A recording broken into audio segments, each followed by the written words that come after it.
Good morning.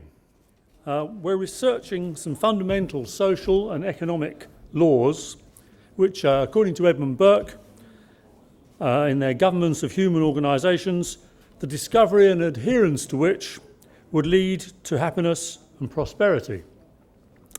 And I believe we're on the track of one of those. I wait your feedback at the end.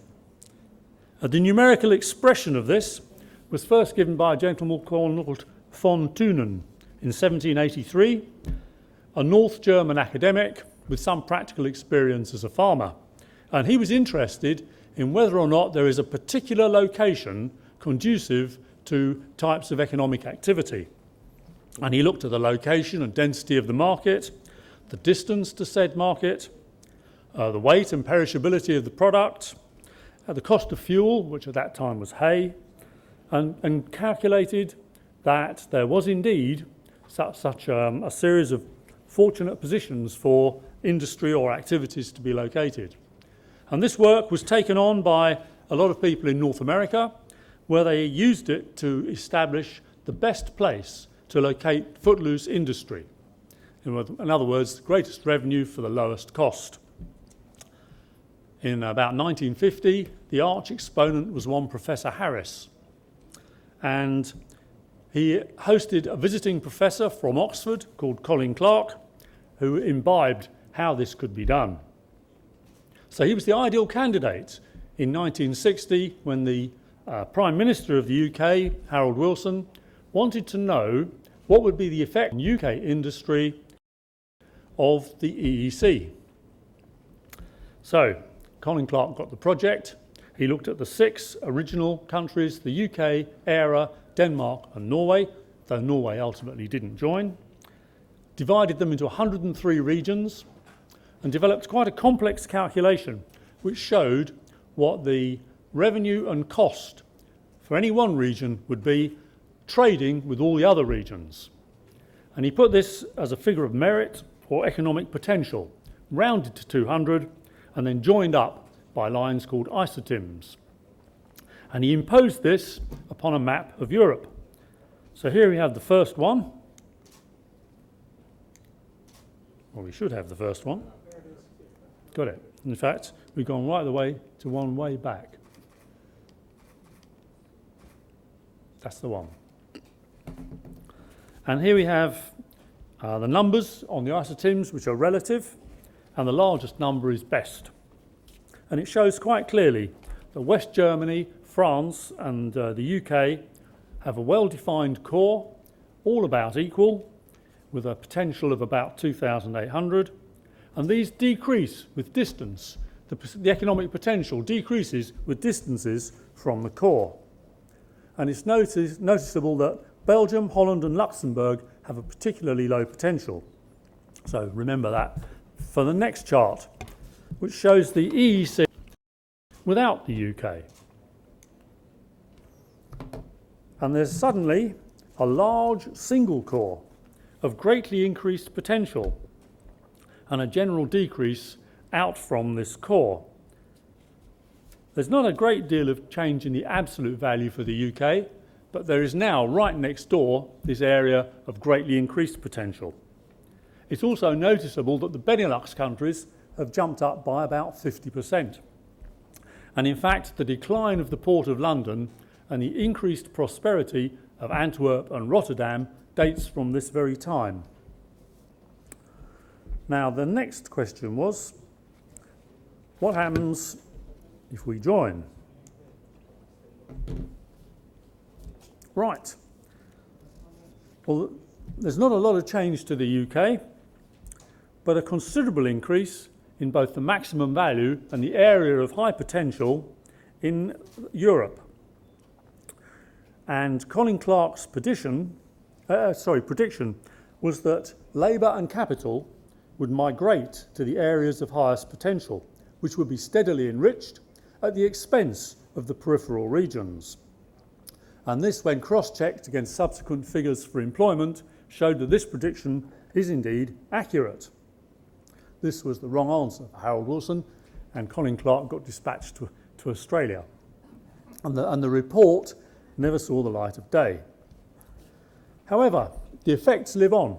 And if we look at the particular effects on UK manufacturing of pre-EEC, and then after the UK and the other countries have joined, we see that there is a very large increase in the economic potential of the centre, which happens to be Germany in this time.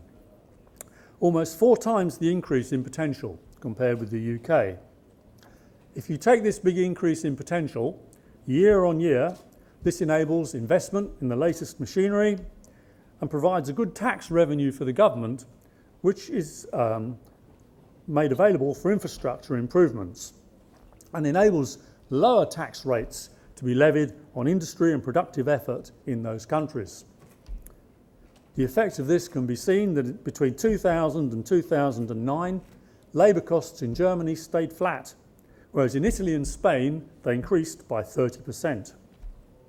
This makes German goods extremely good value, and the German export boom is a matter of record. What's not known is that 75% of these exports went to fellow EEC countries, whose industries started to decline. This meant that the tax revenues and levels of employment in these countries both decreased, leading to increased borrowing on a corporate and governmental level. Germany's good fortune would change if the map changed. The eastward expansion improved things for Germany, but if, say, we persuaded Quebec to join the common market with their strong French connections, the epicentre would move towards the UK, get the whole of Canada on board, and we'd probably be in an excellent position. So this is a question of location, not personal industry or effort. The failure to notice and pay attention to this phenomena is extremely serious, and you could make a good case for this being a major contributory factor to the fall of the Roman Empire. So, given these strong effects due to location, what happened between the formation of the EEC and the euro in 2002? Well, the pressures built up by this unfair advantage of those in the centre could be released by the safety valve of devaluation.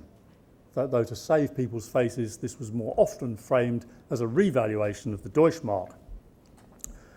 Once this safety valve was closed off, the pressure built unbearably, and we're seeing the effect today in terms of the deindustrialisation and the impoverishment of the peripheral countries. Also, the interest rates were set by the ECB, European Central Bank, to suit a prosperous, thrifty central Germany. When these interest rates were made available to people who are cash-strapped and perhaps not quite so self-disciplined in the peripheral countries, a false consumer boom resulted, and the price for that is still to be paid.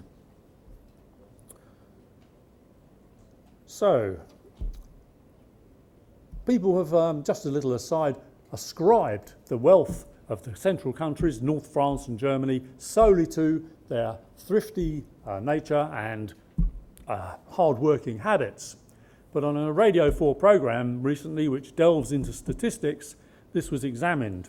And it was discovered that in fact in Greece, people work on average 40% longer hours than in Germany for considerably less reward.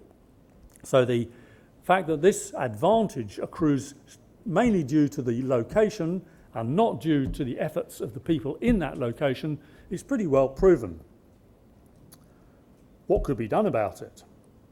Well, I believe the best and fairest solution would be a levy raised on the central countries and distributed to the less fortunate ones to pay for infrastructure in those countries and enable them to reduce the tax take, which mainly goes on employment, which would mean that employment would boom in these countries and there would be a fairer share of the benefits of working in the community for all.